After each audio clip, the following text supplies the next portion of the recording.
You're listening to the Game Tenants Podcast.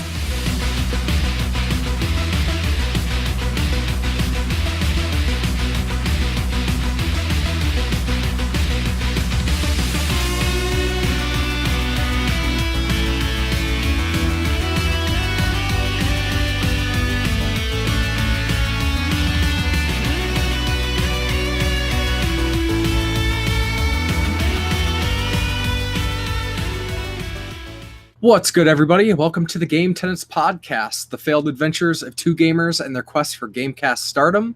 This is episode 52, and I am Church of the Game Grinder, as always, joined by my excellent co-host, Jason at Corpseflood Gaming. How's it going, guys? Yes. So, lots of delays, sicknesses, And a re-recording. and a re-recording. We are still here. Barely. Yeah, barely. I'm coming off a week and a half of being like pre-pneumonia. Still got flu in my lungs, so that's awesome. I've got all types of yuckies. I've been, about three weeks now, 3.5 weeks just being sick as fuck, and I'm sick of being sick.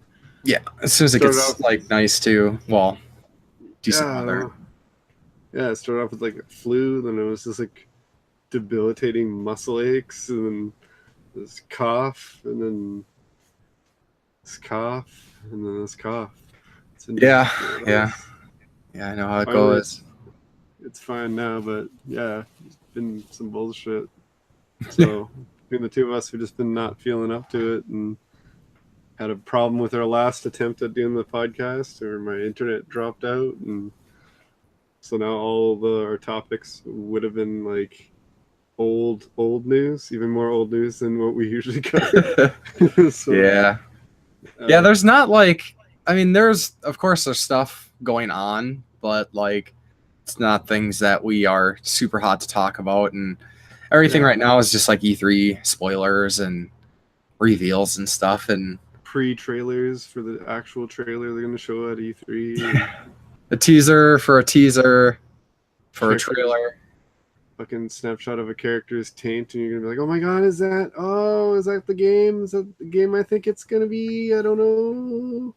But it sure beats leaked pieces of paper with a list of games and what they're gonna, all these little fake leaks and what, or not fake leaks, whatever, trying to take the hype out of E3.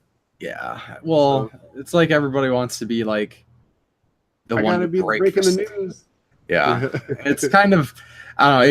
It gets grating. I think there's a few people I follow. I mean, I like their stuff, but it's getting really annoying, especially like the whole kind of like clickbait mentality nowadays with like taglines or titles and whatnot, and it's what it is. Teach their own. Everybody wants to be a games journalist without putting in the actual work. I got an uncle. He works at Nintendo. I don't know. I just remember that when we were kids. Remember they make up some shit. Yeah, because they got an uncle who works at Nintendo. Yep, for sure. There's always somebody. Actually, I had a good friend. It's usually the same kid that beat that game already. That's not out, or the day after it came out. It's like a 100-hour game. Like, wow, how'd you do it? Something to prove.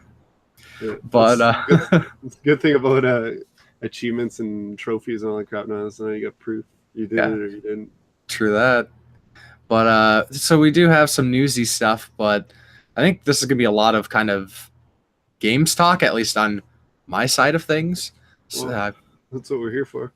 We're playing some games, but before we get to that, so besides being sick, what have you been up to? Got a nice new shirt there, I see. I went to a show last night, saw Black Dahlia Murder. Went out of town for my daughter's Araya's doctor appointment for her ears, and just found out there was going to be a show there last night, so figured, hey, I'll check it out.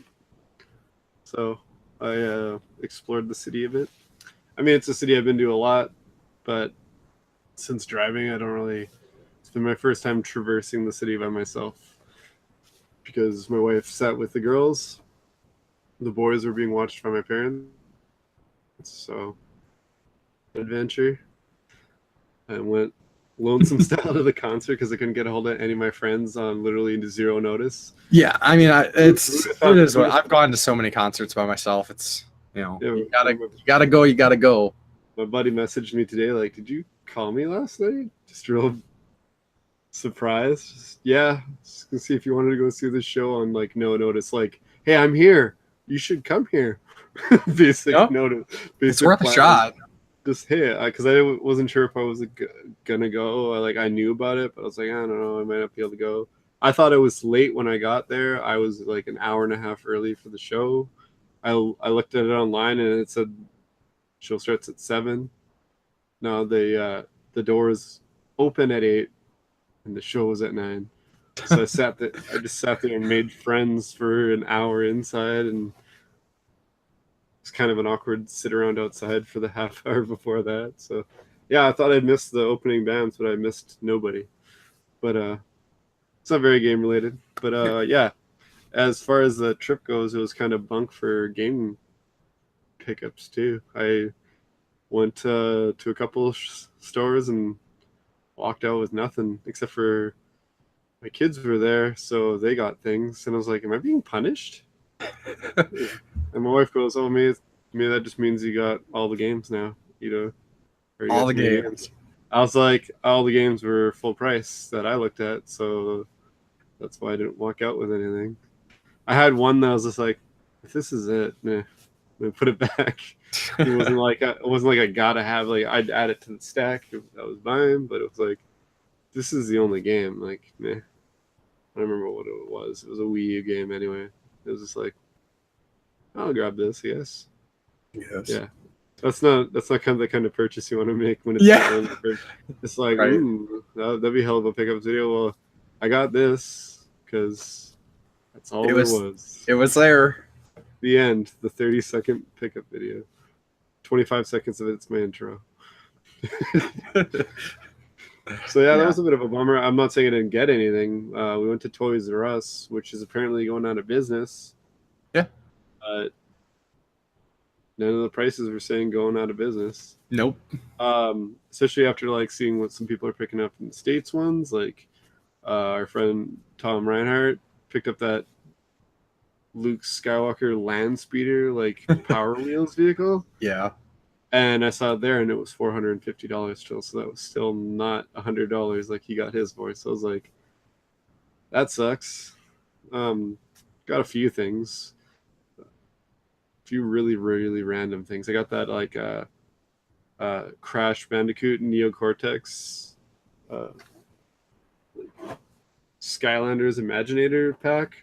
Oh, cool. It was like $3 instead of $40. So that's a thing. I don't have anything Crash related, so I thought that'd be. And that's a one-sided with the amiibos and Nintendo stuff. I like other characters too, so grab that. I got a Nika Sarah Connor Terminator 2 figure for like off the same clearance table for like $3. I was like, right on. I love. If anyone knows anything about me, I love Terminator 2. It's my favorite movie of all time, so I will definitely buy that random character, but. I don't have the Sarah Connor, and I've got several T1000s and T800s and whatnot, so I guess I just need a John Connor, and I can set him up and play. Yeah. Besides that, nothing really. No videos. I attempted to make a video, and then something technical difficulty halfway through it, which really sucks because I was loving Araya's energy and just her quips and things she was saying about the games we got in our box were pretty cool.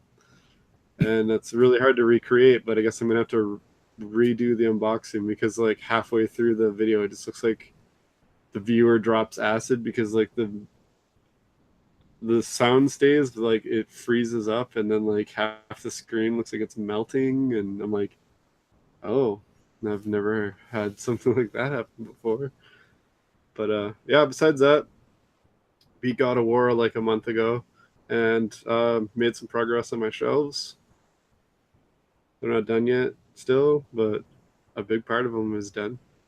Where my consoles go, they have somewhere to go now besides in a giant box. So that's less of a bummer. But now the games that were on the shelves that I repurposed are sitting in a stack in front of me, kind of bumming me out. It's a bum out backdrop, but we'll get them put away when I make the next phase of shelving in probably another 6 months. But for the 6 months, I'll probably just stay in the middle of the room and bum me out. Yeah. Easier to go through, I guess. Wow. Worry about disorganizing them. Anyway, what have you been up to? Well, I have been playing a lot of games. Like, being sick sucks, but kind of coming off of the whole like Midwest Gaming Classic like video spree, kind of got like a little burnt out on videos. So like I took some time off of working on videos, and then I got sick. So it's been like weeks since I really spent any time working on videos. So it's mostly been gaming time. My fiance has been she has a salamander that she's been spending a lot of time with. It's an axolotl. I don't know if anybody knows what an axolotl is. It looks like something out of a sci-fi thing. I've seen the pictures of it. It's pretty cool looking. Yeah, it basically, if you imagine what a water-based salamander would look like, and then it kind of has these like kind of like feathery things coming off of its head. It kind of almost looks like a Pokemon. There's been people comparing it to Mudkips. But so she's been spending a lot of time with that and working on tanks and stuff. So I've had a lot of time to just game. Did you say it looks like a monkey lips? Mudkips, which is a Pokemon. I don't put the Pokemon. It really looks like Mudkips, but well, I was gonna say kind of looks like Pokemon-ish, but I didn't want to hurt anyone's feelings. Yeah, so it's been a little. I think it's been about a month, maybe a little over a month. I put up the rest of the MGC videos. The panel video is up. If anybody hasn't seen the panel that we were on, check that out. Also did a God of War unboxing video for the collector's edition. And then today, at least the time of recording this podcast, I put up a new video. It was part of a collaboration I was going to do. And I don't think that collaboration is going to happen at this point because it's been like over a year, I think, since I made it. So I was like, you know what? I had fun making the video. It was a little short review of Commando for the NES. So Sweet. That is that. If you but want then to collab that, and you could review the game, and I'd review the movie. Good. My review of the movie would be just me watching the movie and going, look at this, so good. I had to put a clip from the movie in the video too, so Goddamn right you did. You did it right then. yes. But yeah, so game wise, so also played and finished God of War. So I think let's hold off on a little bit of God of War talk, and we'll talk about that a little bit more in depth. I think we both have lots to say about that. So then since then I've played and completed FX Unit Yuki, which was the Kickstarter game I've been talking about for quite a while. Did a couple preview videos. It was a indie game made for the TurboGrafx CD. And that was the first version. It wasn't a Steam game that they ported to.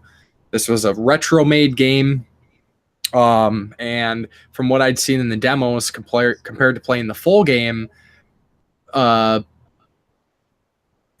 met or exceeded my expectations. I really, really enjoyed it.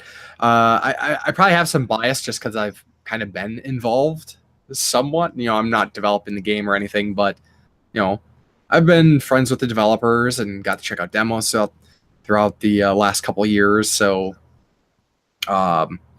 but the game itself, I thought was great. There's like twice as many levels that were in the demo. that do some really cool things. So there's like a Lord of Thunder level and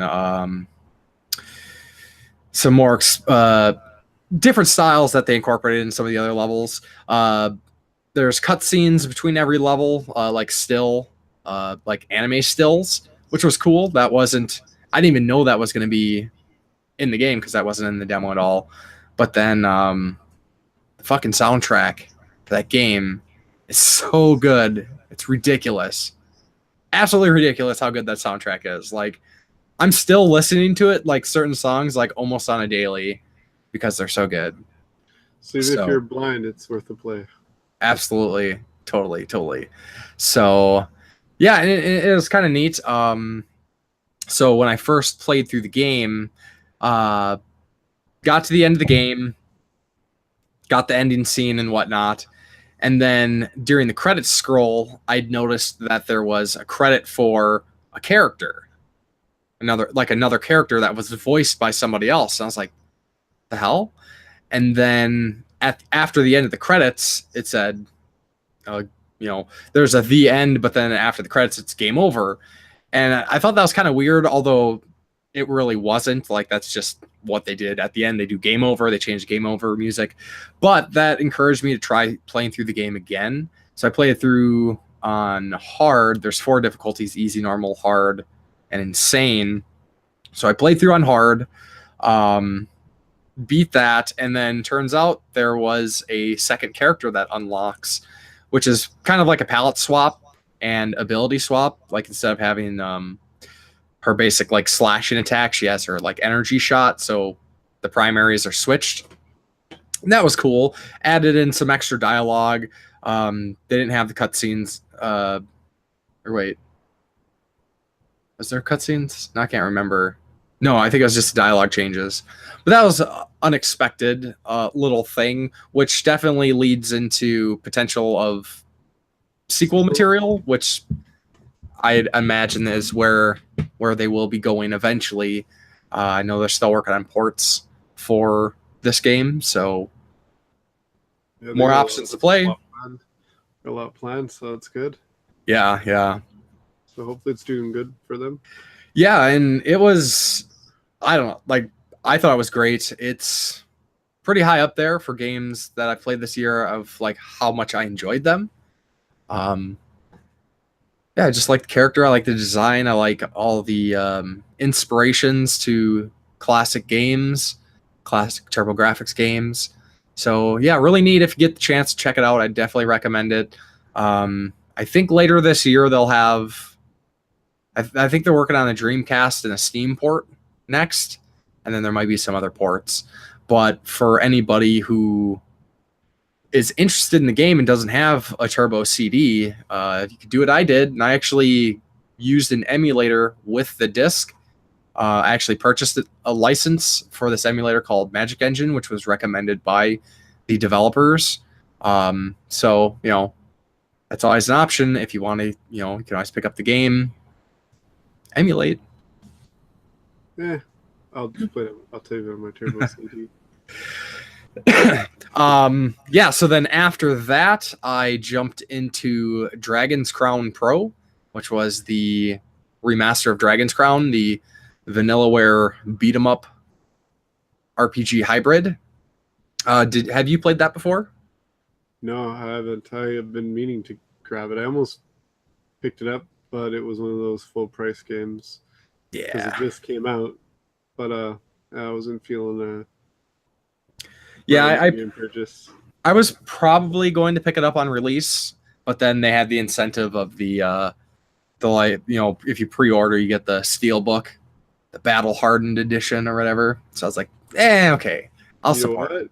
You could also just buy it at a store, because that's what the one I saw was too. And I was like, yeah, it looks nice. But I don't think it wasn't. That was the closest I came to getting one of the new games. I don't think it was 60 though. I think it was. Yeah, it was a little bit cheaper, but yeah. But I hadn't. I barely played it before. Like, it was some time ago. A friend came over and we're doing a game night and decided to check it out. And I don't remember what happened, but we didn't play much more than like half an hour or something. And It was previously on PS3, right? yep, PS3. Probably Now, Vita. I think Vita too. yeah, I think most of the Vanillaware games have been on Vita or PSP. But no, really cool game.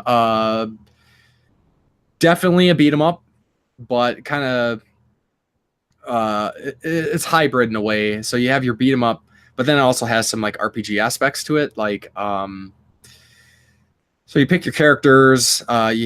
You'll get points to level up certain skills, like secondary, primary attacks, health, speed, things like that.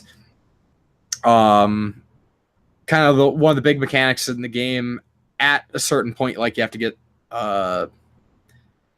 basically you have to play through all the levels once, and then it opens up, and then you have to go through the levels again to like do the next objective, essentially. So it's a lot of replaying the same levels, but it's not a bad thing, especially when you replay. There's like different routes you can take with different bosses and different areas and stuff. But like it's good to have something shake it up like that. Yeah, for sure. What was kind of a drag was that so you play through each of the levels as the basic story progresses, and then they're like, yeah, you got to go back through and you got to get these gems or whatnot. So then after you play through all that and you take on like the final boss, it's like, haha, not quite yet. Now if you run through the levels 2 more times, you can do this next thing, which I don't know exactly what it does besides unlock some ending art and ups the difficulty of the game. And I didn't do that. Like I started playing through some of the extra stuff. There's kind of like this challenge dungeon thing too that gives you what I'm trying to think of what you get for doing that, besides lots of experience and other gear. Like, and that's another thing is like you can get gear and stuff. Yeah. So the RPG implementation is pretty neat. It's not super in depth, but it doesn't really need to be. It sounds like they just kind of went crazy with the New Game Plus stuff, though. There's a point where like you're like, okay, you gotta fuck off now. I'm gonna play a different game. Yeah. Oh, just play the game through 6 more times, and no, I beat it. I'm done now. Yeah. It can be as fun as it wants. I mean, beat 'em ups are one of my favorite kind of games, and I'll start from the beginning and play those a lot. But at beat the whole levels 3 more times, you're like, no. And I don't feel like you're getting that much more. If I wasn't in such a rush to get on to the next game that I played, like I probably would have at least ran through one more time, because it doesn't really take that long once you kind of like figure things out.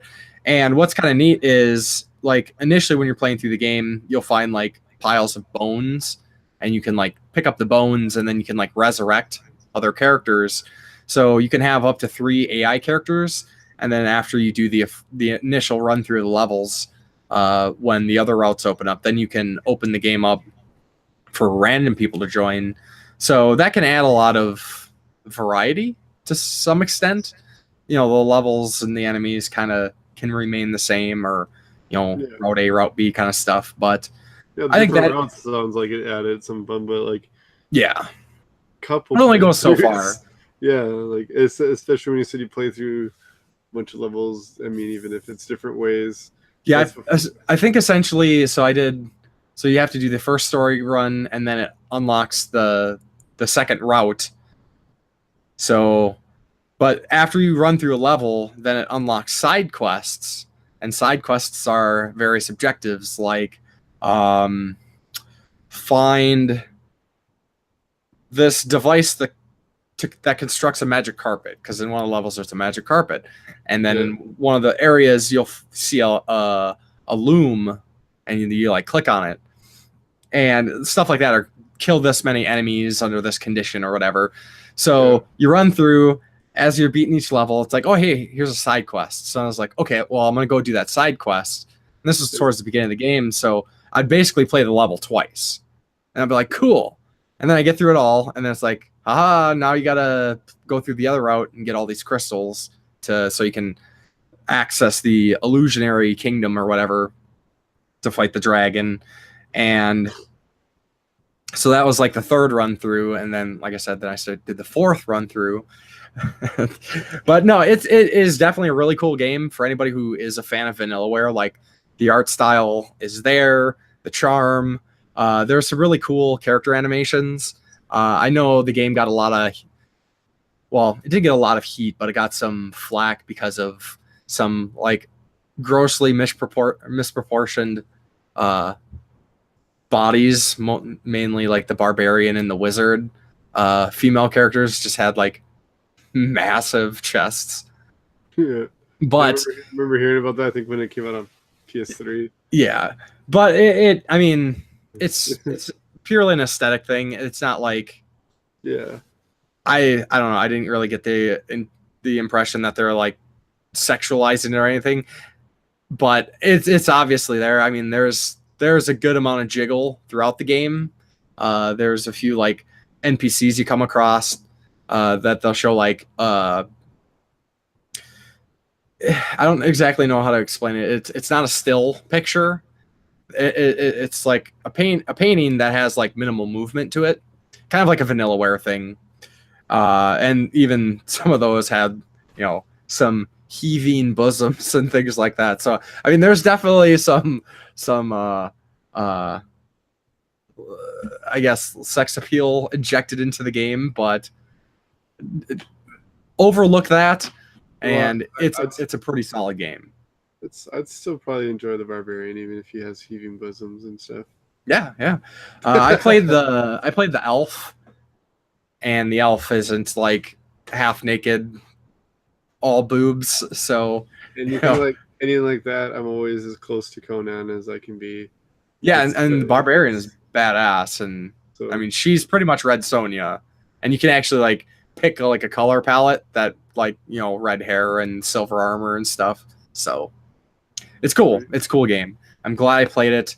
Now I need to make it a point to play Muramasa and Grim Grimoire, and then I'll have finally played all the Vanillaware games. So we just need remasters of those, and then I'll finally play them, because I have them, but I just haven't played them. Just play your damn copies you have, damn it. Yeah, I know. I should.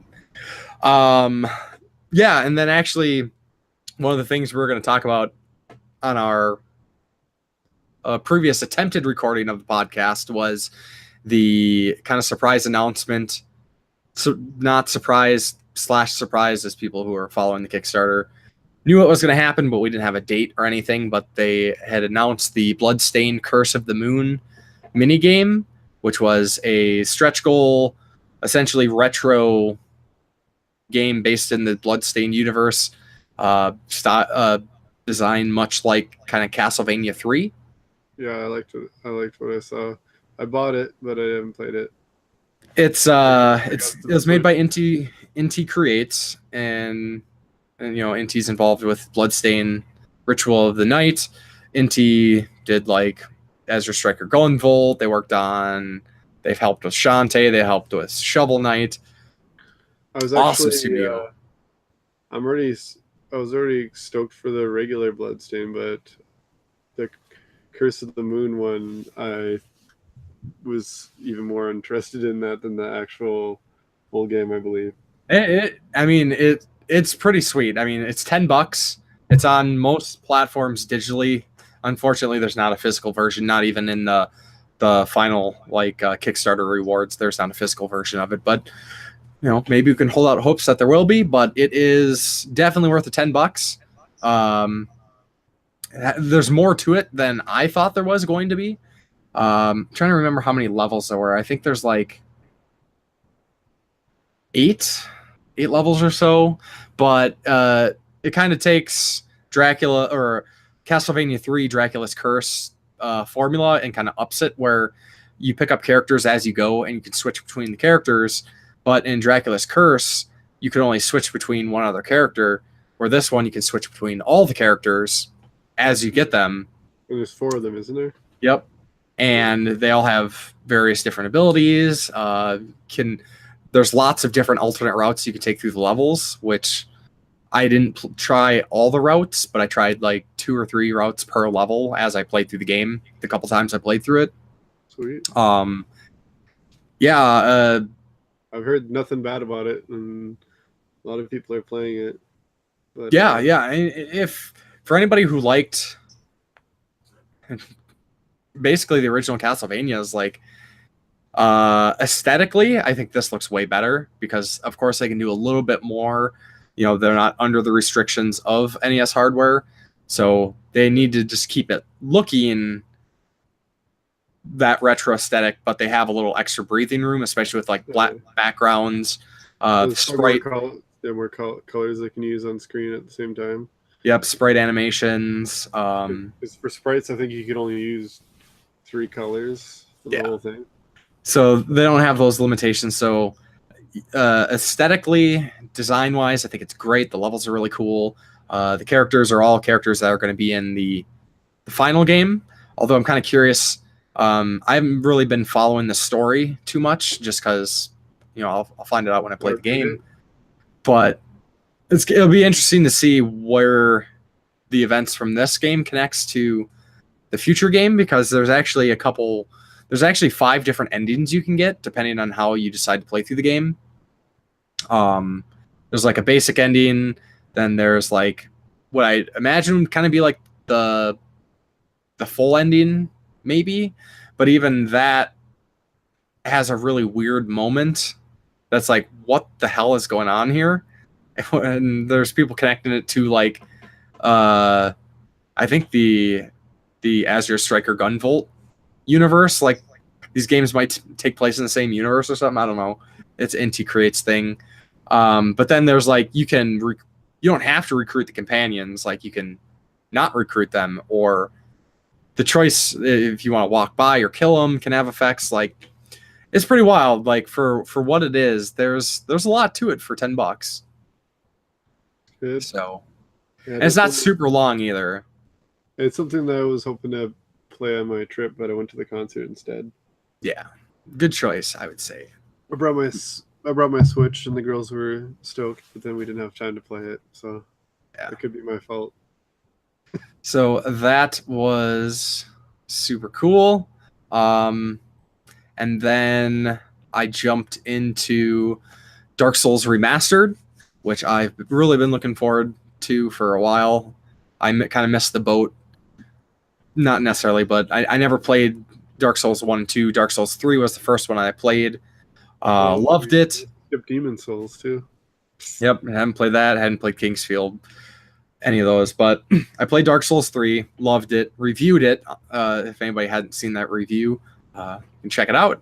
And then, of course, at the end of 2017, beginning of this year, I played through Bloodborne, loved it.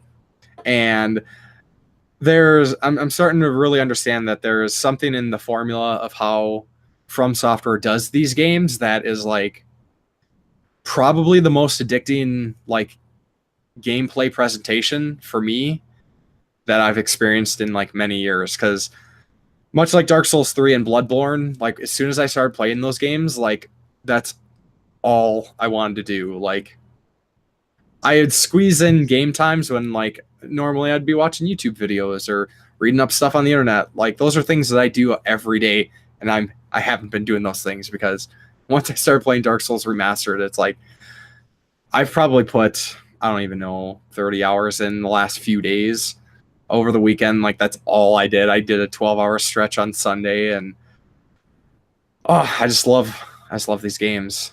I'm pretty far in Dark Souls Remastered. I can't really compare it to the original because I didn't play the non-remastered version. Basically, but they just updated the things to be more like how Dark Souls 3 plays, from what I've heard. Yeah, I heard it wasn't much. Yeah, it's very basically I've seen a couple review things, and they're like, if you've played the original one, there you go. Yeah, it's there's nothing 1080 new here for you, unless you really just needed an excuse to play a game you were going to play again anyway. There you go. That's pretty much and these games definitely have some replayability for those who really want to dig into it, especially with like the builds, because there's Oh, so many different things you can do with your characters, and like there'd be like I would love to experiment more with some of the builds, but having that extra time to like replay through the game or something. But I mean, as is right now, I'm having an absolute blast. Like, I didn't have any problems when I played Bloodborne either, but with this being new, there's tons of people playing. So most areas I can usually summon help and get help on bosses and stuff like that. Of course, at the same time, there's tons of invaders, which frustrating as hell. Like there's like one place I was trying to get through yesterday. I spent like probably 4 hours just trying to get through this area. Kept getting my ass kicked. And then these fucking invaders will show up, and it's like, no, I just let me get through the area, and they just butcher me because apparently I'm not good at Dark Souls 1. Like Dark Souls 3, I got to a point where eventually I could not be defeated in PvP, but Dark Souls Remastered, I just get annihilated every time I get invaded, and it sucks because you lose your souls, you lose your humanity, which you need humanity, which you have a limit of to like retain human form so you can summon help. So if you don't have humanity, you can't summon help. When you get killed, you lose your humanity. So unless you have like a bunch you can use, like it makes it intense, especially like you're like, okay, I want to get through this level. I want to get help so I can beat this boss. But in order to do that, I got to take a risk of getting invaded, which, I mean, it amps it up. I mean, the whole thing about Dark Souls and these games is, get good and, get good. And I'm getting good. I'm pretty far. What's that? Sounds more like you're getting griefed. Yeah. I don't know. Like I'm these people are just too good. They know this game too well, I think is probably a lot of it. So they can like I've just for fun, like I've been looking up like, some like build videos or like secrets you didn't know about. And there's not really a lot of secrets in Dark Souls 1 compared to some of the other games. Like not really big missable areas or anything. But some of the crap I've been seeing people doing, like how to get some of the best gear in the game in 10 minutes kind of crap. It's like I got like 30, 40 hours in, and these guys have better gear than me in 10 minutes. That's why they're kicking my ass. And they know how to properly spec and stuff. But no, just these games are so good. Like for those who haven't played them, it's really, you just sit down and give it a chance. Like start playing through it. Like the lack of hand holding can make it a little obscure to know exactly like what to do next, but I'm not opposed of using a very minimal guide to kind of just direct me. Otherwise, like, I mean, if you're wandering off into like wrong areas and stuff, like you're gonna have a bad time. So saving myself the grief of like dying over and over only to figure out that, oh, I've been trying to go to the wrong place for the last like day or something. Yeah. Helps a lot. I remember having a bit of trouble with that first time I played through it. Like just kind of, and I didn't follow the guide at all. I just kind of figured it out on my own. Like, yeah, and I mean, I'm gonna try going a different way.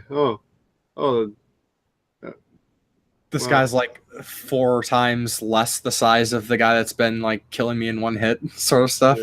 Yeah.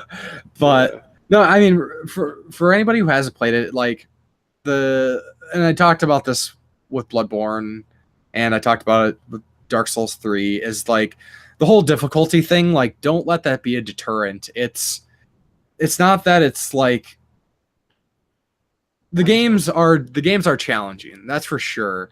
But it's not cheap about it. It's you learn how to play, you understand the mechanics, and you just it's all on you. Like you make poor choices, you don't block when you should be blocking, you're gonna get killed, kind of stuff. But it's just such.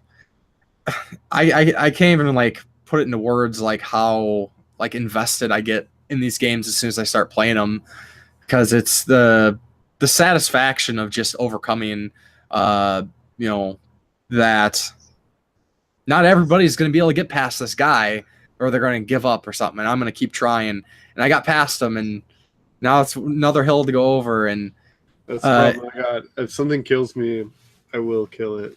And that's in any game. I don't care. And that's good motivation. I don't care if that's why in some games where you just don't go in an area because they're way above your level.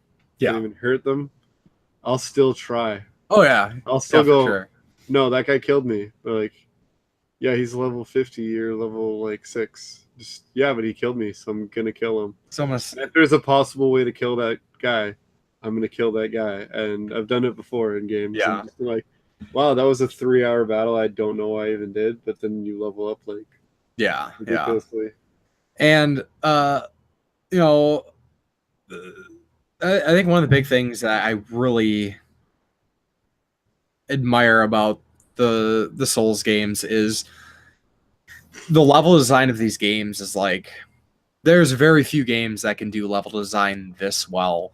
Like these huge sprawling areas and like all these interconnecting paths and eventually like unlocking shortcuts. And it's like, you know, oh, if I had this key like 10 feet over here as a shortcut, and the level design is so freaking good. And the gameplay is just, I mean, it's rock solid. I mean, the hype is real. Like these games are like top class.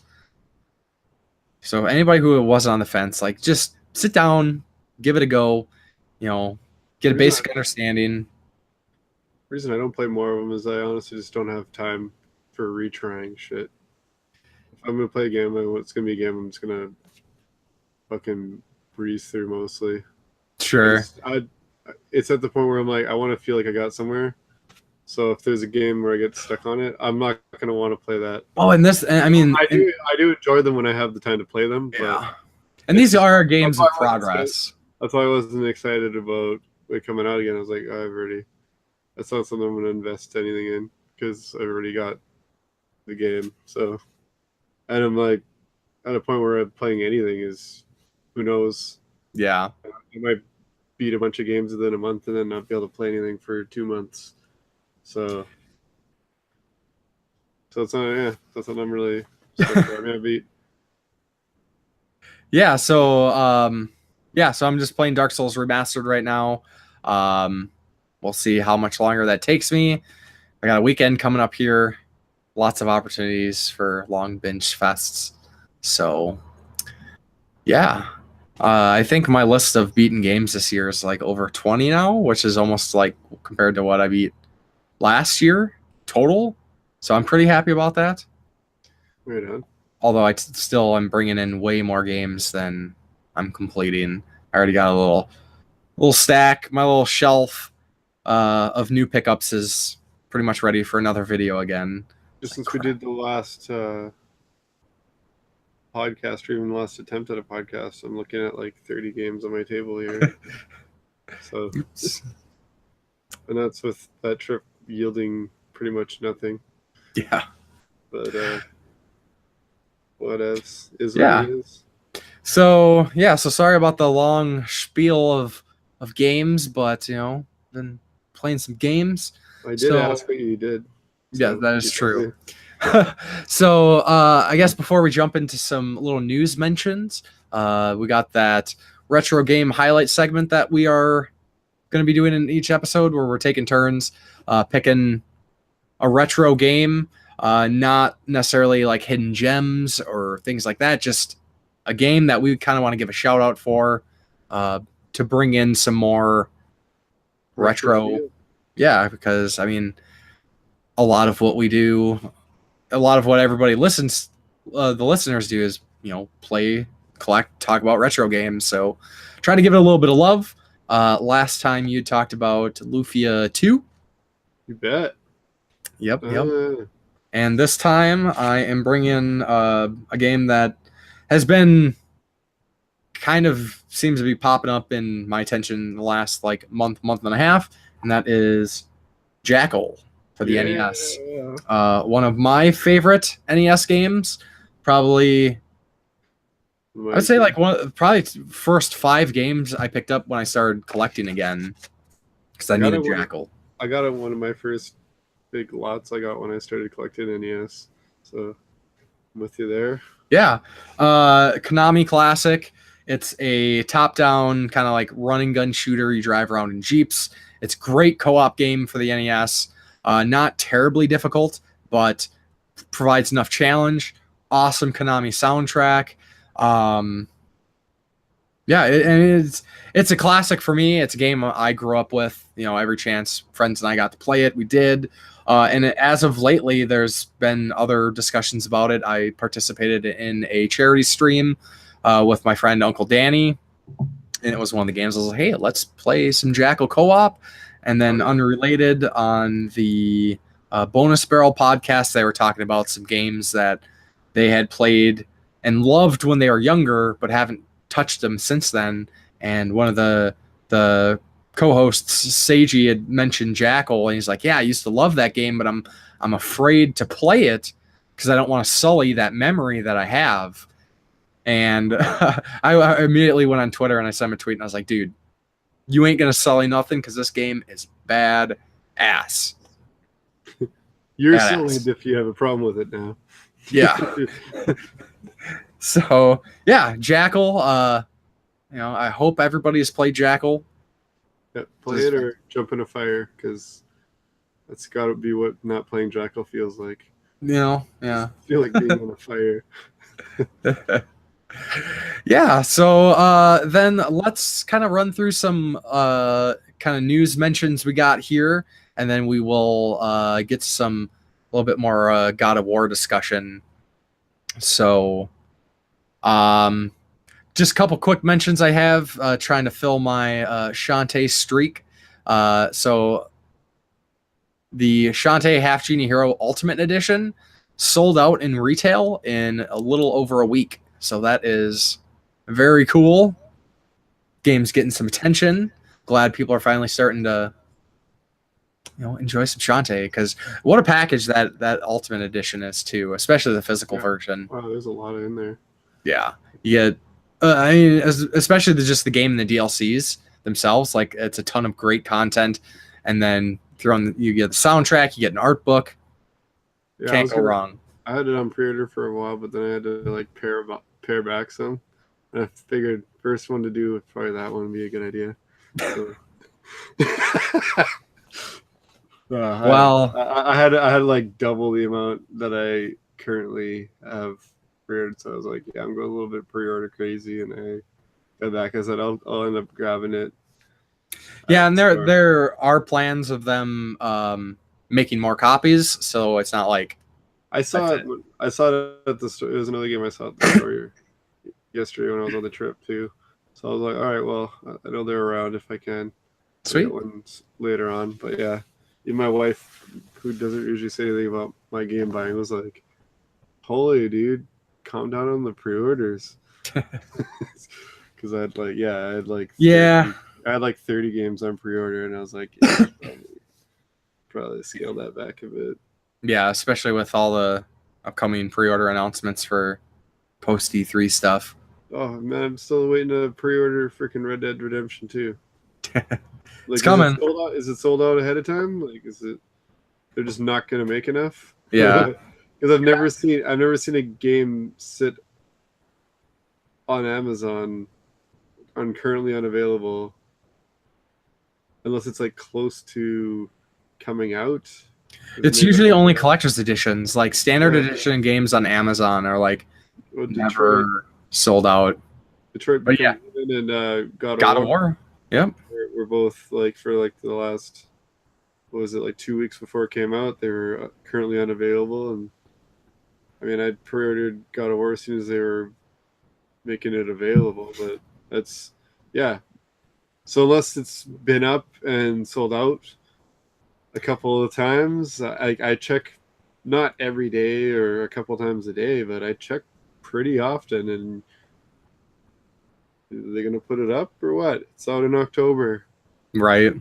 Well, the God of War thing, we learned why that was. It ended up being the fastest selling PlayStation game. Yeah. like of all time? Well, we both bought 2 copies of it, so it's our fault. Guys. But you'd managed to sell your standard version, right? Yeah. Yeah, I did as well. So But yeah. yeah. Still. I bought it and I was just like, yeah. I saw the collector's edition. It was just like, it doesn't look like the statue's that big. And then I saw my buddy I delivered to him, delivered pizza to him, and he's like, "Oh, you got the collector's edition, all right?" Because you know how much I was like looking forward to it, how much big of a God of War fan I was. And I was like, "Nah, I was just fine with the regular one." And then he pulls out his collector's edition, and I was just racked with regret immediately. Like, oh, dude. Yeah, it took me like an hour tops of playing the game to like. I was like, I regret everything for not buying that. Which then essentially, then we both turned around and bought them. Thankfully, corrected those mistakes. I put it in my cart and it sold out and was like $50-$60 more in the 2 minutes it was in my cart while I was just going to do one purchase and pick up a couple other things I had waiting in my cart. And I was like, wow, are you kidding me? Like they had it and now it's sold out because I wanted to buy it? Yeah, snooze you lose, I guess. And then I was pissed off about it all night. And then they restocked. And then I got home and just before I went to bed, I was like just checking it angrily, and I was like, yep, bought it. Yep. They restocked. It was to the point where I was actually driving, and I had a kind of a long, like a 15-minute drive to this one delivery. I actually called Amazon. I was like, "Are you gonna get more in, or is like this it?" Because I was actually pissed off that I'd had it in my cart, and it was not like I had it in my cart for 2 weeks and then it sold out. Yeah, it would have totally been my fault. I was like, dude, 2 minutes? Screw off. It's been sitting there for over, because it was at like over a week after it had come out, and I was like, are you kidding me? And yeah.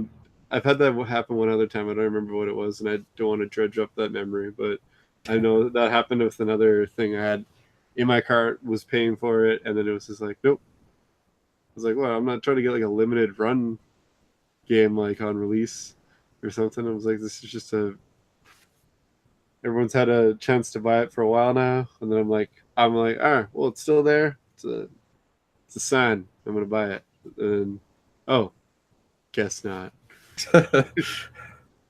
Yeah, but speaking of other pre-order things here, my other little Shantae mention for this episode is Chara Guman, who did the Shantae figure, the resin statue that I have on my shelf right there, still sitting in the box I haven't put together. You were just going to do that. Well, last time we attempted to record this. Yeah. And then I started playing, and then Bloodstained and Dark Souls. But yeah, so Chara Guman is going to be doing a Roddy Tops resin figure kit, so that is super exciting. As she's super allowed to get it until you do the other one. I'm gonna call him. Be like, don't sell to this guy. Like, put it in the he's just buying it to have boxes of parts. Yeah, right. Got body parts of sitting on my shelf. I don't know. But yeah, so that's We're all neat. horror fans, so body parts sitting on shelves just sounds cool to all of us. But yes, and kind of horror and body part related ish. I don't know. Friday 13th. they finally put out the single player update, which I think is a waste of resources. But did you play it though? No. I played online. I played multiplayer. I played a few. I logged in just to check out like some of the changes and played a few matches to see what was going on. Because they also added a new. They ordered a new or they added a new character, Victoria Sterling, who's kind of like the female Chad. Then they added legendary perks. So for those of us who already have like hundreds of hours into the game, gives us a little chance to like get some other cool perks. It's something. something. And then is that it now? Or are they done for supporting? No, I think there's. So I thought that was going to be like the last thing or one of the last things that they were doing. It definitely is. It's close, at least. I thought there was going to be another Jason update, so I'm not exactly sure. I haven't really followed up to see what else was. Thing. Yeah. But and then they also added weapon swapping for Jason. Once you get to a certain level, you can choose what weapons you use instead of being restricted to, whichever Jason you're using. Yeah, which that's kind of cool. Nothing really changes though. It's just the weapons, like the different Jasons still have their strength and weaknesses, but you can use the kills you like using basically. So I think that's pretty cool. I don't know. I think it takes away from them having all these different Jasons though. It'd be like if in a shooter game you could use the medic guns as an assault guy or the. I could kind of see that, but like for me, basically, I would say for the 300 hours that I have in Friday the 13th, probably at least 200 hours was just using one. Well, obviously you don't play Jason as much as you play counselors, but I pretty much used one Jason. Like this is the Jason I liked. It was the part 7 Jason. The meatball Jason. Looks like a meatball. Cracked up mask. So you to switch up the kills in that regard, I think would be cool. It just kind of keeps things a little bit more, gives a little bit more variety, especially if you're spending hours upon hours playing the same characters. I think it's a good thing. If it was just like a short, 10-20 hour game, kind of one run through experience or something, then keep it locked down, keep things canon. But in this, and like I said, you don't even get weapon swapping until level 112, which most people ain't gonna make there. I don't think a lot of games need canon, especially when they're online. It's like when people bitch about like the Battlefront games and oh, Luke wasn't even in this battle. Like, who cares? Yeah. Vader wasn't. You know what? Vader's part of it. Shut the hell up. That's cool. Right. You, if you could have Vader in that battle, you would have wanted him there anyway. So yeah, just like stuff like that. I mean, I see not a lot of people complaining, but when I do see people complaining about that kind of stuff, you're like, watching a movie, they're not wrecking it, they're not making it an official. Just let it go. Like that's not I mean, it doesn't bug me too much about switching the weapons and all that in the Friday the 13th, but I was just saying it gives you more reason to try out the different looks that he has, but nothing that it would actually aggravate me if I saw it. He didn't use the butcher knife in part 8. I'm sure some people are triggered heavily. Oh yeah, if they get killed, it's only because he used the knife and wasn't even supposed to be in. Have it. Well, like I said, fortunately, the weapons themselves don't have pros and cons. It's the Jasons themselves. So he has to catch you either way. So well, you'd reach farther with that. That's not fair. I wasn't expecting that because you're being the part 6 Jason. Yeah. Yeah. But I'm sure there are people who bitch about it like that. Absolutely. But then we got some announcements for the PS4 that you were pretty excited for. Some recent games that you've been getting into. Yeah, games I've been talking about having trouble finding. Really wanting a physical copy of one of them without having to import it. And that's the Yakuza games. They finally said they're bringing part 3, 4, and 5 to PS4. Hot on the heels of Kiwami 1 and 2 and 0 and 6. So the whole collection pretty much will be on PS4 aside from Dead Souls, which is a spin-off game anyway. And it's the cheapest of the Yakuza games to get a hold of I've actually just kind of been holding off until I got the mainline ones, but it's only like a $20 game, so I'll be grabbing that like right away.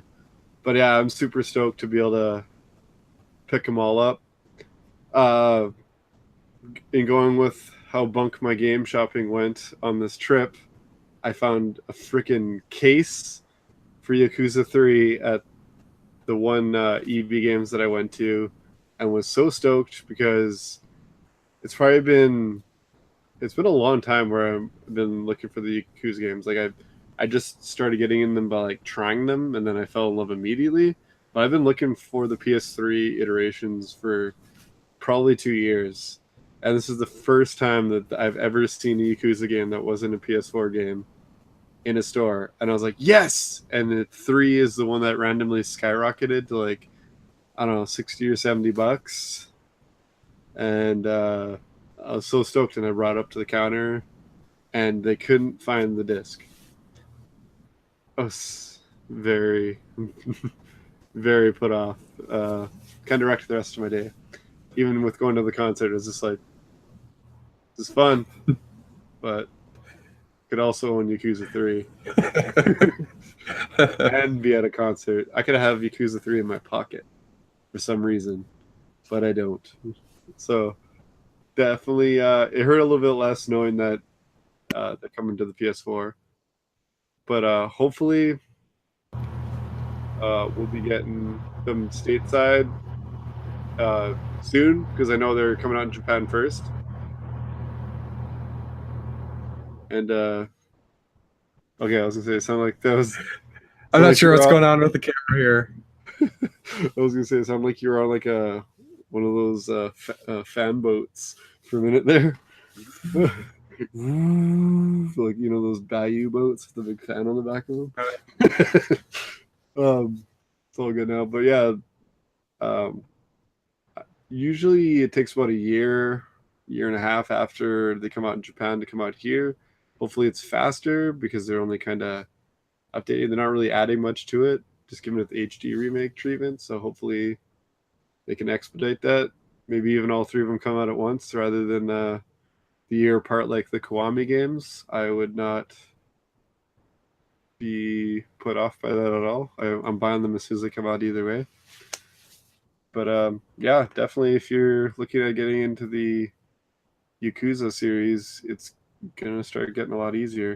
But then again, I'm seeing lots of other people like getting like 2-3 copies. I don't know if you watch Scott Squatch at all. Like I've watched his new video. His new video, he got I think 3 copies of Yakuza 3 and Yakuza 4, like you know, a couple bucks. I was like, nice. We should be better friends, so I could just ask you to send me one and be a pal. But I was just like, huh, that sucks. Yeah. Oh well. Well, they're coming. Yeah, they're coming. Maybe PS5 was gonna have the Yakuza collection where I can get all the games in one pack. Yakuza Saga, just like God of War style, or like they did that a lot on the PS3. Actually, they brought a lot of the PS2 game collections out. God of War. I mean, they're still doing it. PS4. Yeah, it's just to a lesser extent, really. But yeah, they were doing I mean, since apparently the PS4 is winding down now, they say. Winding down probably like 2-3 years, but still. Yeah. People take it as like, well, don't buy a PS4 now because it's dead. Like, okay. Besides this like massive library of amazing games. Yeah, coming out like, yeah, no point in getting one of those now. Well, what's the alternative? Get a Xbox that's got nothing coming out. Yeah. I love Xbox, but I'm just having trouble defending it anymore. I never really felt like I was actually defending it to my slate, but this last year has been like painful. Yeah, that's true. They haven't had any killer releases like God of War. Anything. What's the last? Or anything. Cuphead? It's on Steam. I got it on Steam. Yeah. So that's not even a win for Xbox. Console exclusive though. But yeah, that's about it. What was the last one before that? I don't even remember. I'm bummed I couldn't play Sunset Quantum Overdrive and Recore and Rare Replay. Those are like the 3 games that I want. Yeah, Gears 4 was good. I don't know. Gears I'm looking at it. Quantum Break. What was that? The last? I don't know. But I wouldn't struggle thinking, what did PS4 have exclusive last? I'd pretty much just look at the library I've got. Yeah. Killer titles. They've had more PSVR exclusive titles come out than Xbox exclusive in general. Yeah. Like, and it was my leading, like 360 was my leading system last generation, and it's by far my biggest collection out of every system I have. I have like over 400 games for it. Yeah. A lot of them are exclusive, and I never felt like I chose the shitty system last time. I mean, I had both anyway, so I don't really play into that console wars garbage, but Yeah. It's not really garbage this time. Yeah. It's kind of a console bullying more than a war, really, where they're just getting beat up. Yep. They're not putting up a fight. Like console wars back in the day, like Genesis and Super Nintendo, that was an actual battle. Maybe. Come on. But I think we should probably talk about some God of War if we want to talk about God of War. Sure. What'd you think? Well, I pretty much echo what everybody else is saying is, good Lord, this game was freaking amazing. Like, blew my expectations out of the water. I wouldn't, from the initial trailers and stuff that I saw, I mean, it looked sweet. I was like, this looks awesome. It's kind of got that, Last of Us kind of like third person, mentor ward dynamic going. I wasn't crazy about, I mean, I liked God of War as it was, but it wasn't like my favorite thing ever. So I was like cautiously optimistic. First, right? Yeah. And I mean, I have like really no complaints about God of War like whatsoever. Potentially, I mean, for me right now, as is, it's game of the year. We'll have to see what happens with the rest of the games that come out this year. Yeah, but it is one of the best PlayStation 4 exclusives. Like, must own PlayStation 4 game. Like, hands down, so good. Yeah, definitely. So you being the God of War guy. Yeah, you went right from 1 to 4, I guess. There, and you thought, you see, so there's no complaints from you whatsoever. Like, nothing you felt missing or anything like that. More game, like. But that's how you always feel when there's a good game, though, right? Like, you always want more of it. Yeah, just like, definitely. Being a fan of the entire series, who's played through every single game at least once, I loved it. It's my favorite God of War out of the entire series, but it's not my favorite in every aspect. I feel the bosses were a little lacking, definitely, and the fights themselves were fun, but I miss the grand scale kind of battles, and the battles being like just giant set pieces in themselves too. Where you're fighting Titans, or like the Colossus of Rhodes, or this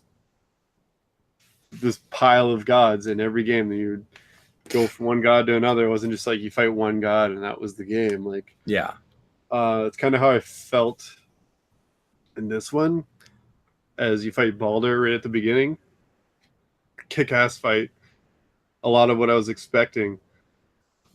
But even going with his like later fight and all that, I felt like it kind of peaked right at the beginning. With his fight at the beginning was just an epic way to start the game.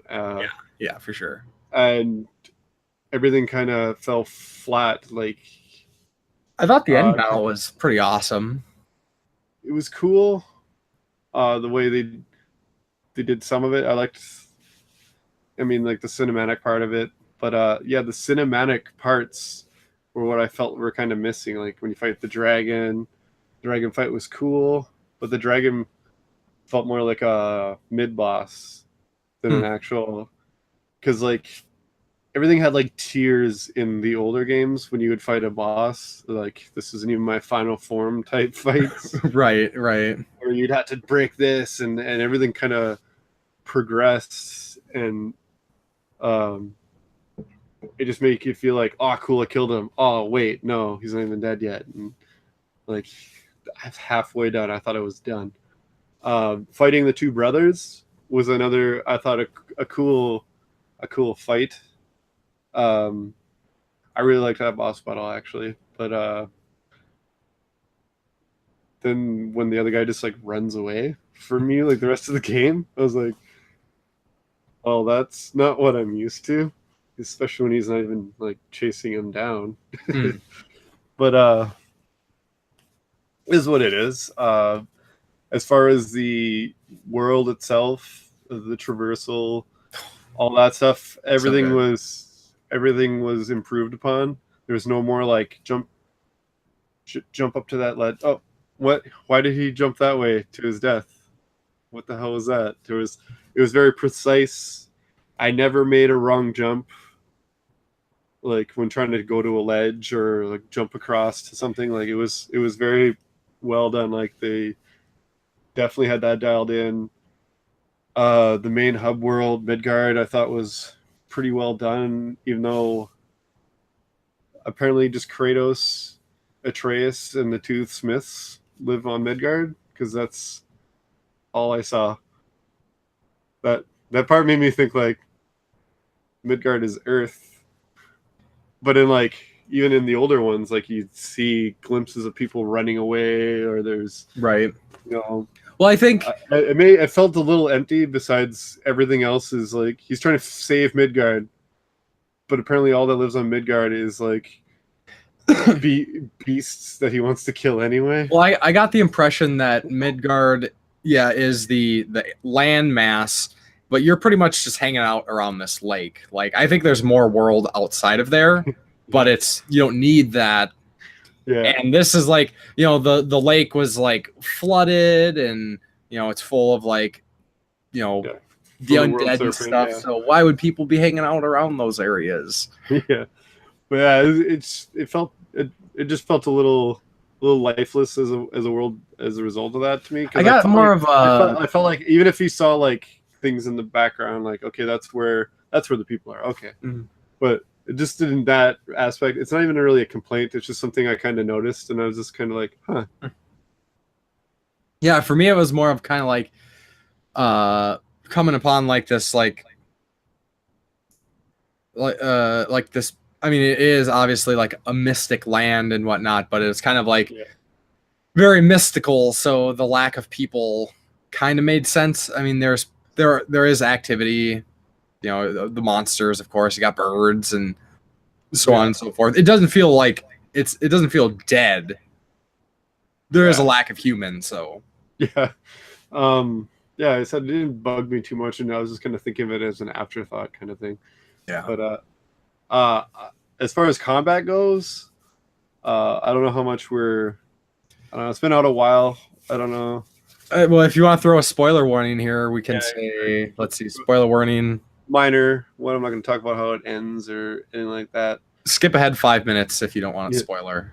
But just as far as combat and weapons go, I really like the Leviathan axe. I think a lot of people don't realize that later on you don't have to use the axe. and it takes a lot of people out of it. Like, he's Kratos, he doesn't have his Chains of Olympus. This is bullshit. And like, it is a continuation. It's not a reboot. It is a continuation of the main God of War story. And at first, it was a bit of an adjustment with the R1 and R2 being the main attack buttons instead of square and triangle as they've always been. Mm-hmm. Just square, triangle to kill everything. And then there's a distinct lack of the quick time events. They're just kind of like push circle once or push circle really fast to like lift something, which is kind of good for me because I find it's kind of where quick time events kind of started with God of War, or at least were like most utilized in the earlier God of Wars. Yeah. So that didn't really bother me too much, but that goes hand in hand with like kind of like the boss battles. Like I was saying, it was more like a big cinematic where you'd be like taking down this giant, and it would be more like, okay, press left because he's gonna swing for you, and press circle or square to jump or whatever at the right time or you die. So that made it really intense. So in that part, it was good. But when you were fighting like smaller enemies, it was kind of just tedious. Mm-hmm. So it's not a big complaint that those weren't really in it because the boss battles didn't really entail them that much. There was a little bit of them, but not really too much. Another small thing was the variety of enemies and mid-level bosses, like the way they reused, like where there should have been a boss battle, you fight another giant ogre, and they just kind of changed the color of them. Like you're going to notice that you were fighting an ogre again, and they'd have a slightly different attack pattern. That took me out of it a bit. I was just kind of like, oh, this would have been a really cool place, especially when you're in like Helheim on the bridge. The Guardian of Souls or whatever his name was. I was like, that could have been an epic like Reaper type enemy you fight, but oh no, it's just an ogre and he's got this thing in his heart or something. You're like, oh, okay. I guess I'll do that again. So yeah, that's my only real complaint, was like kind of two sides of the same complaint really, where the bosses were kind of like subbed in for giant ogres. That being said, the combat was spot on, and like the way you had to fight different enemies, you had to, once you knew how to fight them, they were good, but there was like the tactic to fighting all of them, kind of like in the Batman games, where you would have to stun a guy first, or shield bash or break their block, that kind of stuff. There's more strategy to it, I found. So that was pretty good, and Atreus is actually useful. Atreus is great. We haven't actually even touched on Atreus as a character yet.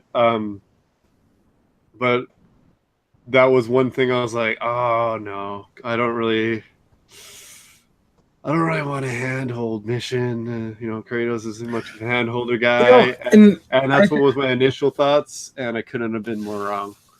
Yeah, and I think we were kind of starting to talk a little bit about this when we tried to do the podcast last time, but that was a very kind of common concern a lot of people had, and I'm trying to figure out what games people got this concern from, because if you look at something like, a lot of people want to compare it to Last of Us.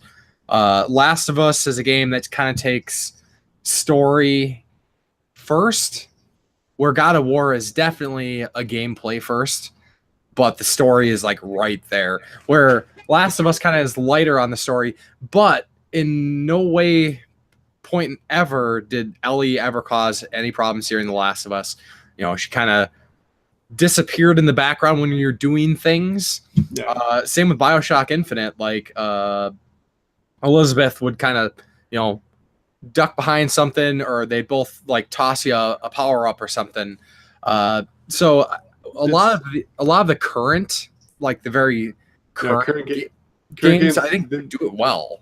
Yeah, current games have definitely done it well, but there's always that Or back of your- Enslaved, back- Odyssey to the West. That was another one. back of your mind from like older games, like older school, like 2 systems ago, or like, because there's always that person you got to protect, and they just walk in front of everything and just get mowed down. You're like, you're not even trying to survive. You're just, like the games where like there's people in the windows on both sides of the street shooting at the person, and you got to kill them quickly, because if the person gets hit like 3 times, they die. But they don't even go behind any cover. They just kind of walk and just, yeah, I'm not in any danger, and I shouldn't like duck or Fortunately, or there's always like the vehicle that can't get damaged.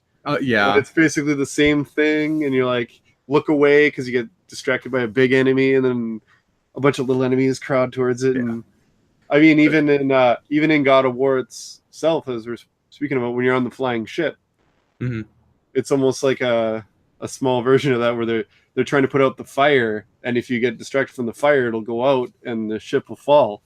So that's the closest it gets to being something that you were more worried about happening with Atreus, where he can hold his own, and half the time he helps you out. Like, he'll like grab a guy by the neck and be like, "Yeah, get this one." So you're able to take him out, and his bow like stuns people, like those I can't remember what the wraiths are called. The little wraith guys that you'd stun them and you could hit them, or else they would just like, you might get one hit in and then they'd zoom away. But if you just kept hitting them with the shock arrows, you make quick work of them. But I'm definitely glad it wasn't a big handhold mission and he gets taken out all the time. Like, sometimes he could get hurt and he basically just time out for a bit where you couldn't use his bow, but there was never really a part where he just like dies and you got to start over again. I think that's what most people were worried about. Like, not maybe so much of like a Natalia from Goldeneye situation. More of just he died and I wasn't paying attention. Then it would like fail the mission and you have to start over again, because that's a huge pain in the ass, and it's not fun to have to stick by a character. It kind of takes you out of the game. I remember how much I hate those kind of games where you got to do that. I mean, even in Yakuza, to a small point, there was a part where in Zero where it's like it's basically Michael Jackson, and then he wants to film like a thriller basically like a thriller video, but his name's not Michael Jackson. He's like Miracle Johnson, I think is his name. Okay. And there's a part where he wants to film basically Thriller, where he's just like moonwalking down the street, but he tells the guys, "No, attack me for real. It's got to be real, yo. Yeah." So there's people dressed as zombies that are really trying to hurt him and bite him, and you just got to basically kick all their ass.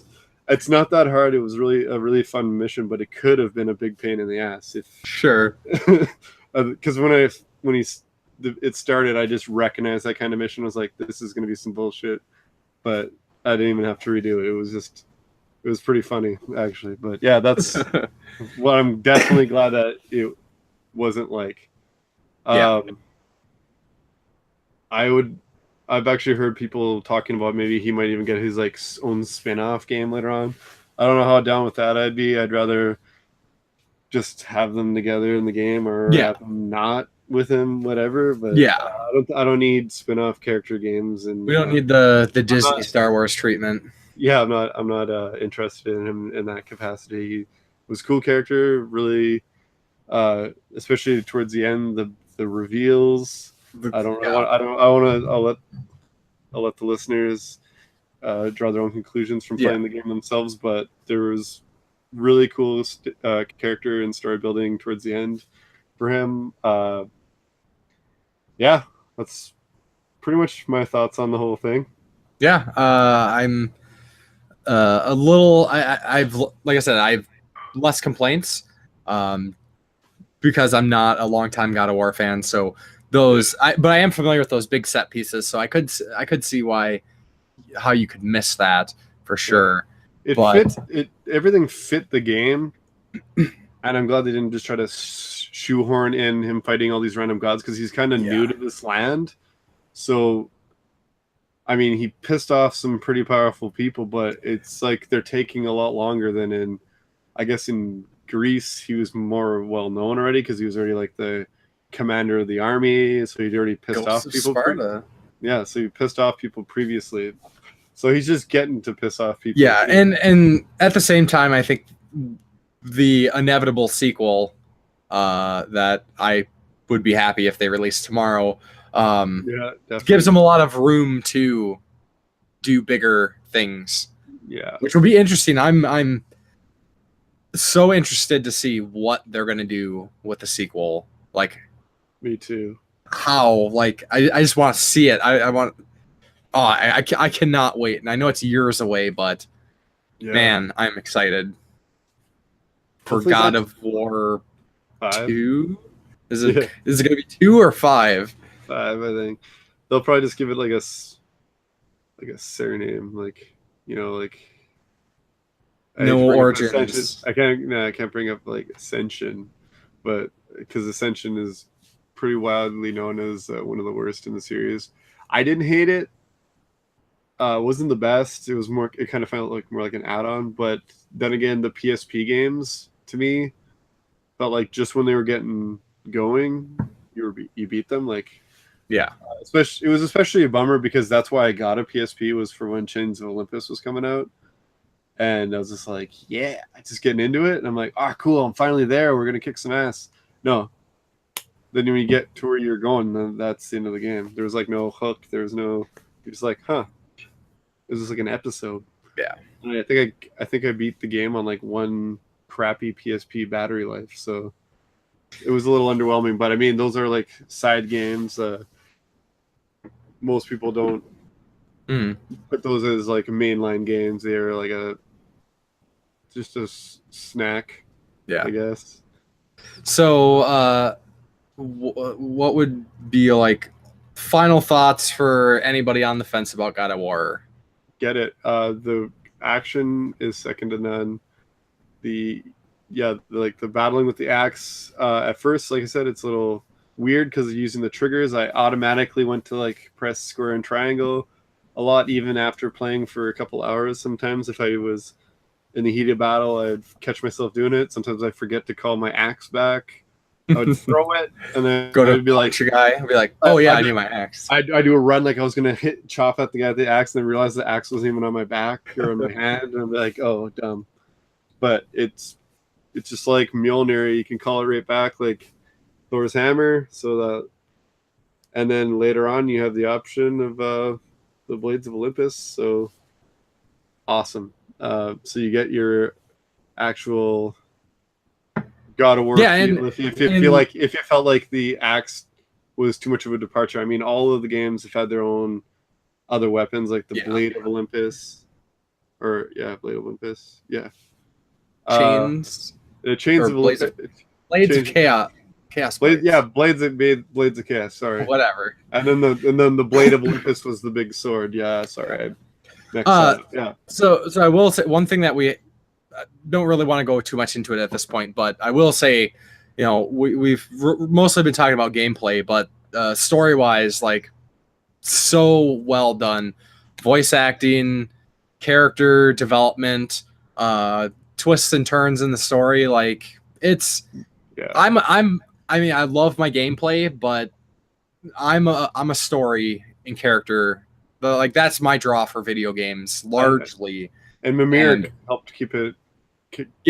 With his little tails and stuff. Yes. I thought he was really well done too. Story is absolutely great, in depth. You can invest yourself. You don't, there's a lot of just kind of like chit chat and stuff and little lore things. And I did complain about the bosses, but there's one thing I did forget to mention, and that is the Valkyries. Yeah. Are more like bosses than the bosses you fight. Yeah. I found the first 2 were a challenge, then I mowed through the rest of them, and then the last one was a challenge. But it's all due to your leveling, your equipment, and all that. And they're definitely a worthy opponent. They fill in the void, definitely. It's almost like maybe they were even like an afterthought. They're like, yeah, we actually need more bosses. But maybe. They're cool. They're awesome. And if you're underleveled, they might seem cheap, but they're really not cheap. It's just like any other boss. You learn the patterns and you go.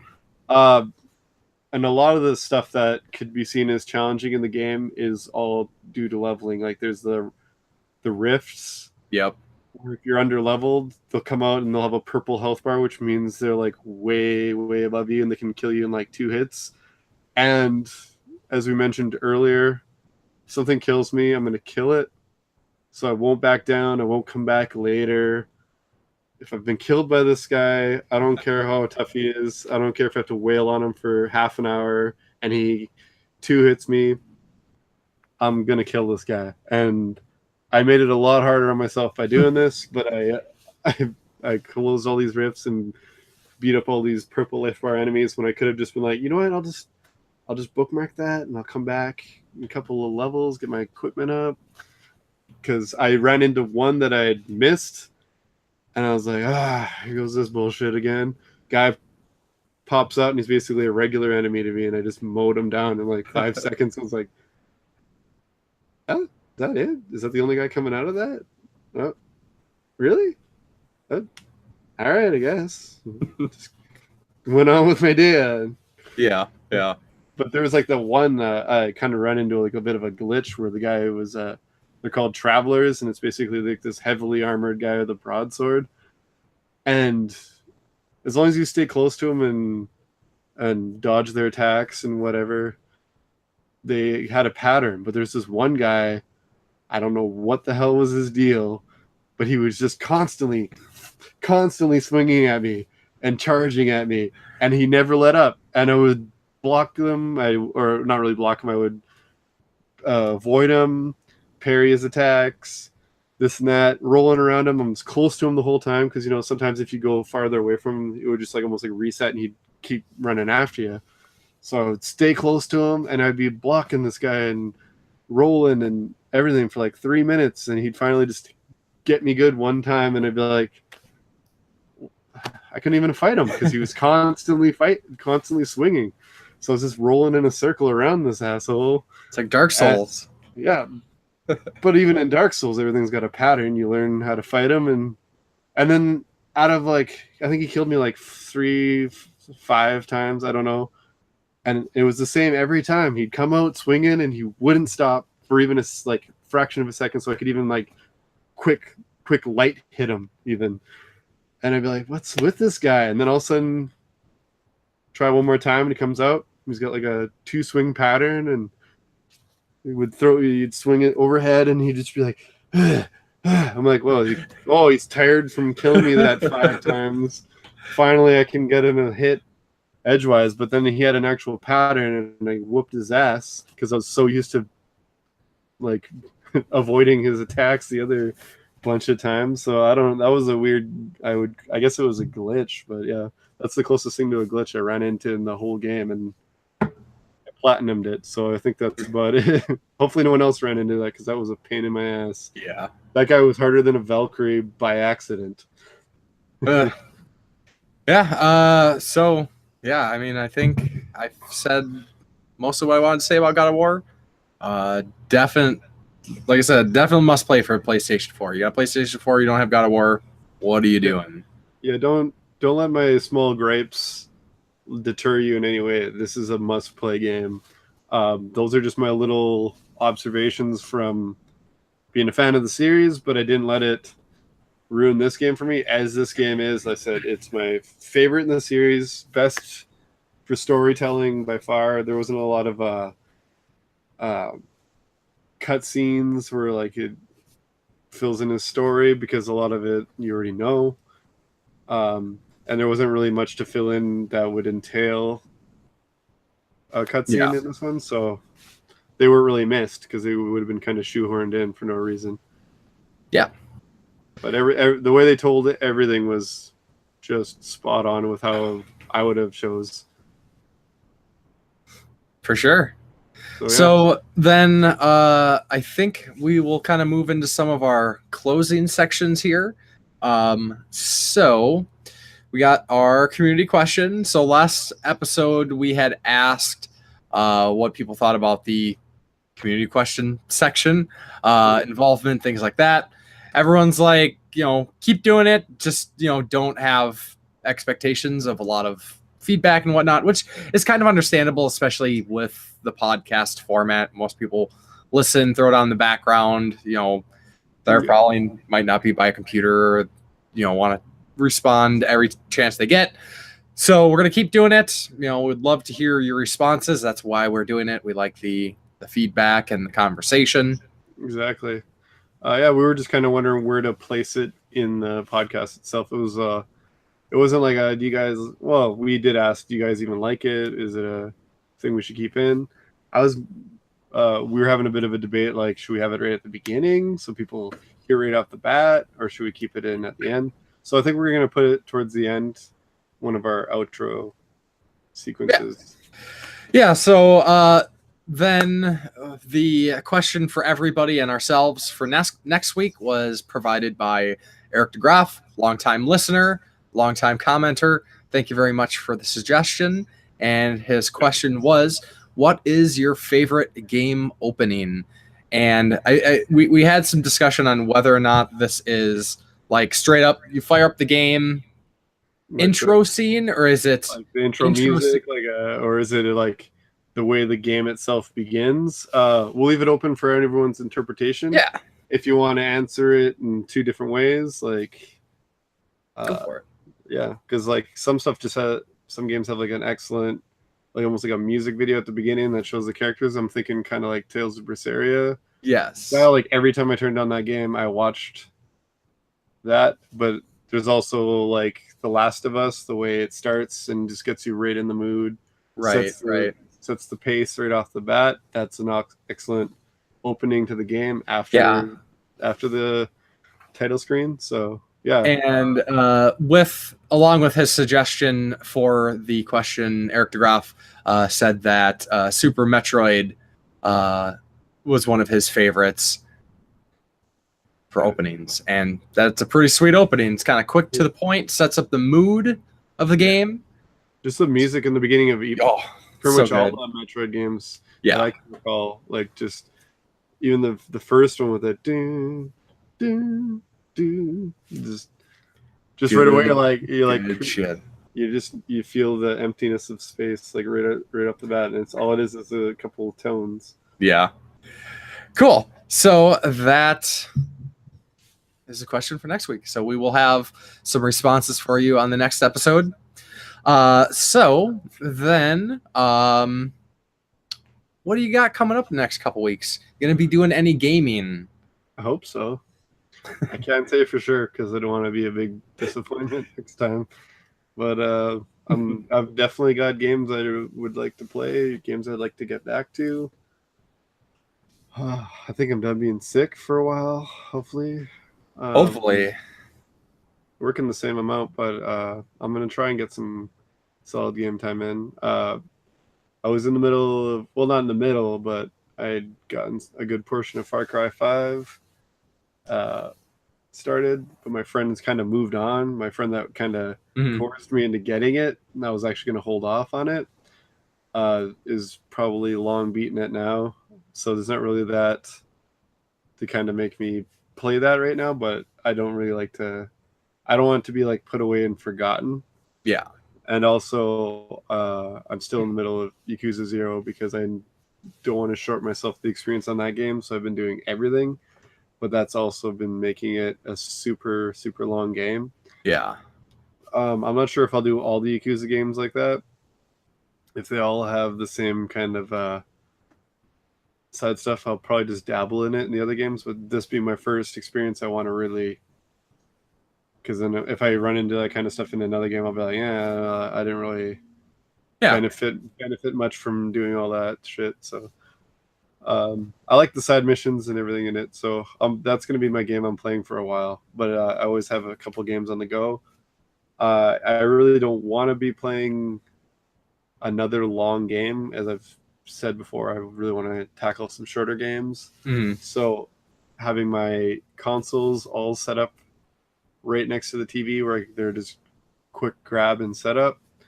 That opens up a lot more avenues for me to just play some retro, which is what I've really been missing, especially after the Midwest Gaming Classic. I've picked up 80 old school games, plus I've been getting my subscription boxes, so I'd like to at least try out some of these games. You know, some retro games you can play it for an hour and feel like you got the experience of it, and then some of them, you know, some of them are longer, but I'm trying to skip to under 10-hour games, so 10 or close. Cool. And that's my goal still, so hopefully I can actually get some play in and then chip away at this mountain. Especially, it's literally a mountain right now, right in front of me. That's bumming me out. It's all my Wii U, Wii, GameCube, the entire set's there. And Hashtag first world problems. Yeah, it's definitely, if I could choose something to be in a pile in this room, it would be games. So yeah, there's worse things. It could be a giant anthill. So, could be. I hope they're not full of ants. That'd be gross. Yes. That's that. I've been picking up my pop cans, so they shouldn't be. And what do you got coming up? Yeah, so gonna keep working on Dark Souls Remastered. I have a feeling that I'm gonna be wrapping this one up pretty quick, as hard as I've been going at it. Although I'm got some plans the next few days, so I know what I'm gonna be jonesing pretty hard. Not getting in my Dark Souls time, but after that, I was thinking of got a couple other recent pickups.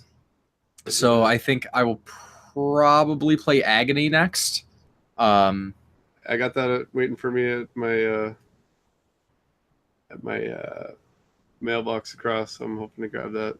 Nice. I did end up picking it up. I heard the censoring was kind of blown out of proportion. It's not as heavy as they originally made it sound. Yeah, so just a little quick mention on that. So kind of a weird deal. So originally, yeah, there was some talks that the game wasn't they were getting an AL rating, so they had to make some changes. They are claiming most of the changes were during some endings, mainly to do with some nudity and stuff. So they changed some camera angles, and pretty much for the last few months, they were saying that for anybody who gets the game on Steam or PC, that they would have like a disconnected patch that you could get to remove the censorship, like not officially blessed or put out, so they could give you the game uncensored. Well, then recently they came out and said, yeah, we're not going to be able to do that for legal reasons. The game will get pulled. We can get sued, yada, yada. So basically everybody's going to have the same version. But what we're going to do is we're going to make a video. We're going to put out a video that you can watch where you can see the censorship changes. People are like, okay, all right, that's something at least. We're going to stream the original version on Pornhub. So now they're not doing that. So there was this contest that they did, an art contest where people could send fan art, statues, whatever. And the winner got this like really cool this like wood chest, and it's like all glorified and has some like extra like novelty knickknacks in it. And the person that won this is getting a copy of the video on a disc of the uncensored stuff. And this person happens to be a streamer. So now, unless this streamer decides that they're going to stream these uncensored scenes, nobody gets going to be able to see these. It's like, what are you guys doing? Like, why are you giving us some random streamer priority? And I also will say, I don't want to go off too far on a tangent, but Agony is the first time I've ever reached out to a developer to see if I could get a review code so I could get the game. Because initially what I was going to do is I was going to buy it physically on PS4, and then I was going to see if maybe I could get a Steam copy and I'd do a review for the uncensored Steam version. Well, I had to sign up for this website. I guess it's kind of like a big website for people trying to get review codes of games. It's called Keymailer. And I kind of frustrated, maybe with myself, maybe with the industry and how they approach things. But I didn't get a code, obviously. This Keymailer site says I'm not accredited enough because I don't upload one video a week or something. So I'm not good enough. But they'll give codes out to streamers who have less, viewers than I do, but they upload all the time and they don't even finish games, but they get review. So I'm a little bitter, a little salty about that. I mean, I'm not expecting much. I'm just like a nobody YouTuber and stuff. But there's like not an apples to apples comparison going on when they're giving out review copies. If they made it too easy, it'd be true. Everyone would just get their free copies. Yes. And that's it. But if I get denied and they're giving it to a streamer who has less viewership, less subscribers, and they don't even finish games, they'll stream like an hour or two of a game and then they move on to something else. Like, here's my reaction.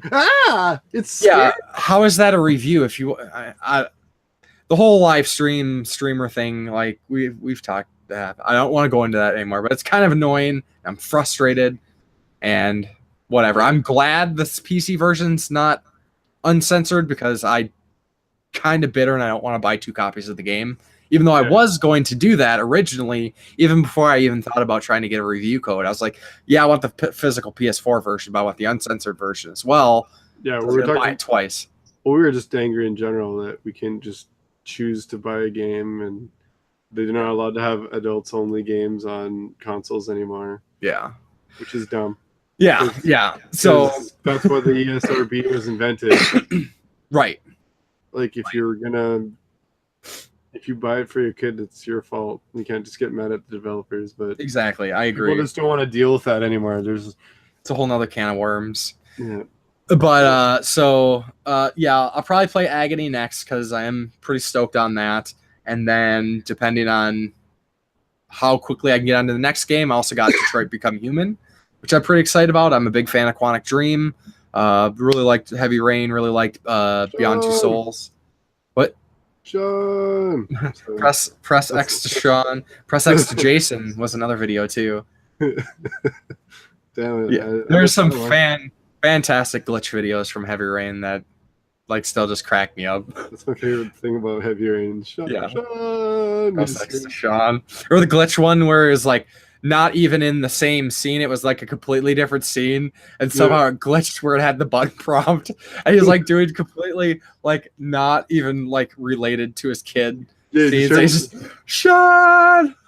He's like on the roof talking. Yeah. And there's a part where the other character, you just hear him like 50 feet like, just in the background. Yeah, that's my favorite experience of that game, and it wasn't even me playing that game. Yeah, so that is that. And video wise, hopefully this crap clears up. I think I sound a lot better last week. I was really sounding bad, so I couldn't record any videos. So I have a review before we even started. Sounding gravelly as fuck. Yeah. So hopefully in a couple weeks here I can have a review up. Probably gonna have FX Unit Yuki, a full edited review, hopefully. So yeah, so that is what's coming up with me. So I just want to let anybody listening know the various places they can find us and how to get a hold of us. Of course, we upload this to SoundCloud. So if you are on the SoundCloud website, you look to your right, you'll have links to all of our stuff. If you're listening through the app, I'm not really sure. The info is probably in there. Of course, you can look us up on YouTube, myself as The Game Grinder, Jason as Corpse Flood Gaming, as well as on Facebook. And then I'm also on Twitter, _Game Grinder, and I'm also on Instagram as well. And then, of course, leave your comments anywhere you can communicate with us, especially in the podcast uploads, because we would like to chat with you. Definitely. We like to answer the questions, or you could pitch us a new question we could try out. Let us know your thoughts. We like the convos in general. Yes. And hopefully I can get some video stuff up. If my videos start recording better, apparently. I don't want any more hiccups, and I'm going to start doing unboxings with my other daughter. I've actually subscribed to Loot Gaming, and my daughter Avison has expressed her want to do unboxings with me. I feel really bad. We've tried to include her in the other game box unboxings, but she is a fireball of energy and doesn't stay on topic. So hopefully just her and I doing one, it'll work a little bit better, and we can kind of, it's more her thing. It's more like, swag and toys rather than just games that we talk about like we do in our other ones. So I think it'll be better suited to her, and hopefully we can introduce someone else to the channel. Right on. So then I think that's going to do it for this episode. I guess, of course, as always, thanks for listening, and we will talk to you next time. See ya. Have a good one.